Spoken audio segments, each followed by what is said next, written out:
नमस्कार दोस्तों, आपके माता पिता, गुरुदेव, भगवान और इष्ट देव सभी को मेरा प्रणाम। आज इस वीडियो में हम आपको करवा चौथ की व्रत कथा सुनाएंगे, जिसे कार्तिक महीने की चौथ को सुनने से चौथ माता आपके पति को लंबी आयु प्रदान करेगी और साथ ही आपके सारे दुख दर्द दूर करेगी। इस कथा को जानने से पहले अगर आपने मेरा YouTube चैनल सब्सक्राइब नहीं किया है तो जल्दी से इसे सब्सक्राइब कर लीजिए और नोटिफिकेशन बेल को भी ऑन कर लीजिए। एक साहूकार के 7 बेटे और एक बेटी थी। 7 भाइयों की एक बहन सबको बहुत लाडली थी। कार्तिक मास में करवा चौथ का व्रत आया तो भाभियों के साथ बहन ने भी व्रत किया। भाइयों को बहन का व्रत करना अच्छा नहीं लगा। बहन भूखी प्यासी थी। उन्होंने सोचा कुछ करना चाहिए। उन्होंने घर से कुछ दूर पहाड़ी के पीछे जाकर लकड़ी जलाकर चलनी जला दी तो चांद की तरह दिखने लगी। तो बहन ने कहा, भाभी चांद निकल आया। भाभियों ने कहा कि बहन जी, ये चांद तो आपके लिए ही निकला है, हमारा चांद तो रात को ही निकलेगा। कभी दिन में भी चांद निकलता है क्या? ननद नहीं मानी और चांद को अर्घ देकर खाना खाने बैठ गई।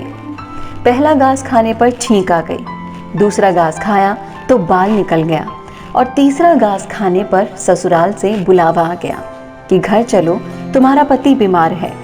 उसकी माँ ने उसे कपड़े देने के लिए बक्से में हाथ डाला तो पहली बार में काली साड़ी निकली, दूसरी बार हाथ डाला तो सफ़ेद साड़ी निकली, जब तीसरी बार हाथ डाला तो फिर से काली साड़ी निकली।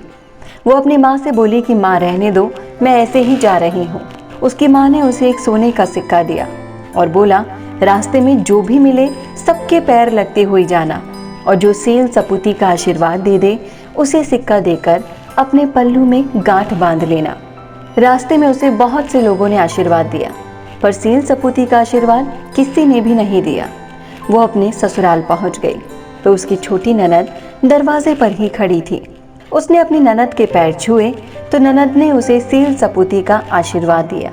उसने वो सिक्का उसे देखकर अपने पल्ले में गांठ बांध ली, पर उसके बाद उसके पति की मौत हो गई। सब उसे लेकर शमशान जाने लगे तो वो भी पीछे पीछे जाने लगी। सबने समझाया कि वो मर चुका है, इसके पीछे मत जा, पर वो नहीं मानी और उसके पीछे पीछे चल दी। उसने अपने पति को जलाने से मना कर दिया। सभी बोले कि ये पागल हो गई है, कभी ऐसा होता है, पर वो नहीं मानी और सब उसको अपने हाल पर छोड़कर जाने लगे। तब वो बोली कि मेरे लिए एक झोपड़ी बना जाओ। सबने ऐसा ही किया। रोज उसकी ननद आती, पानी की मटकी और रोटी देकर चली जाती। ऐसा करते करते माही चौथ आ गई तो उसने चौथ माता के पैर पकड़ लिए और बोली, माता मुझे सुहाग दो, तुमने ही मेरा सुहाग लिया है, तुम ही दोगी। माही चौथ बोली कि मुझसे बड़ी तो वैसाख की चौथ है, उनसे अपना सुहाग मांगना। इंतजार करते करते बैसाख की चौथ भी आई तो उनके भी पैर पकड़कर बोली, माता मुझे सुहाग दो। तब चौथ माता बोली कि तुझे सुहाग से क्या काम, तू तो खा पी। वो बोली, माँ मुझसे गलती हो गई।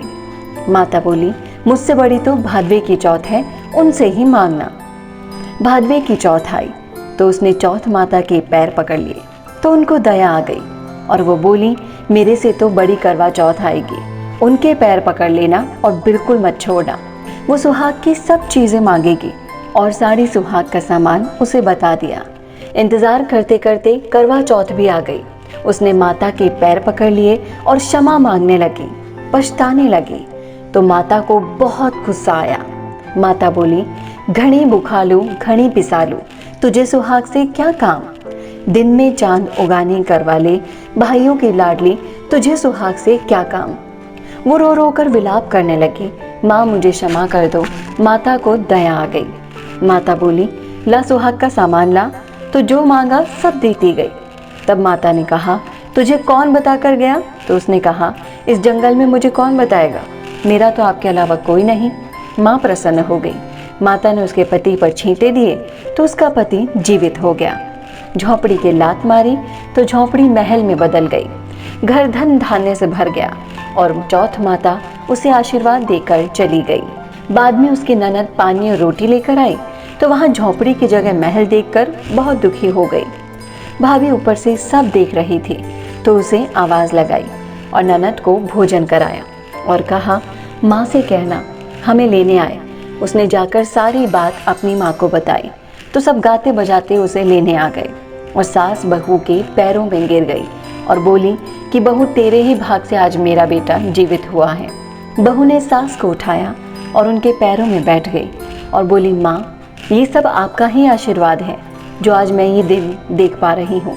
दोनों सास बहू गले मिली और बहू ने सुहाग का सामान और करवा अपनी सास को दिया और माता के प्रताप से खुशी खुशी अपने सुहाग के साथ घर चली गई।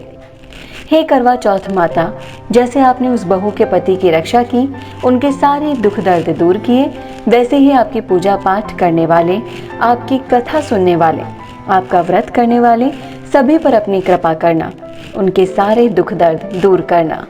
बोलो चौथ माता की जय। दोस्तों, अगर आपको ये वीडियो पसंद आया हो तो इसे लाइक करें, वीडियो को ज़्यादा से ज़्यादा शेयर करें और चैनल को सब्सक्राइब ज़रूर करें और नोटिफिकेशन बेल को भी ऑन कर लें ताकि आगे आने वाले सभी वीडियोस आप देख पाएं। धन्यवाद।